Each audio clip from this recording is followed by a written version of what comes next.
Hi friends, good morning. இது ரேண்டமாக ஒரு மார்னிங் எடுத்த வீடியோ தாங்க. காலையில் இருந்துச்சு, பெரிய பையனை ஸ்கூலுக்கு அனுப்பிச்சாச்சு. ஸ்கூலுக்கு அனுப்பிச்சிட்டு வந்துட்டு எனக்கு ஒரு மினி இட்லி மட்டும் ஊற்றி வச்சுட்டேன். ஓகே, இட்லி சாம்பார் பண்ணி சாப்பிட்லான்ட்டு. அது வெந்துட்டு இருக்க டைமில் வந்துட்டு ஃப்ரிட்ஜில் ஒரே ஒரு க்ரீன் ஆப்பிள் மீதி இருந்துச்சு. ஓகே, அந்த க்ரீன் ஆப்பிளையும் பீட்ரூட்டையும் வச்சு இன்றைக்கி சூப்பராக ஒரு மார்னிங் டீ ரெடி பண்ணிடலாம் அப்படின்னு ரெடி பண்ணிகிட்டு இருக்கேங்க.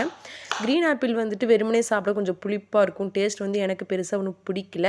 ஸோ வந்துட்டு நான் என்ன பண்ணேன்னா, க்ரீன் ஆப்பிள் அண்ட் பீட்ரூட் வந்துட்டு பொடி பொடியாக கட் பண்ணி மிக்ஸி ஜாரில் போட்டுட்டு கூட வந்துட்டு ஒரு 1/4 இன்ச் சைஸ் மட்டும் வந்துட்டு இஞ்சி ஆட் பண்ணிவிட்டு அந்த வீடியோவில் காமிச்சிருக்க அளவுக்கு கொஞ்சமாக ஒரு 4 டீஸ்பூன் மட்டும் தண்ணி ஆட் பண்ணிவிட்டு நல்லா வந்துட்டு நைஸாக ஒரு அரைச்சி எடுத்துகிட்டு வந்துருக்கோங்க. அரைச்ச மிக்சரை வந்துட்டு நம்ம ஃப்ரீசரில் ஸ்டோர் பண்ண போகிறோம்.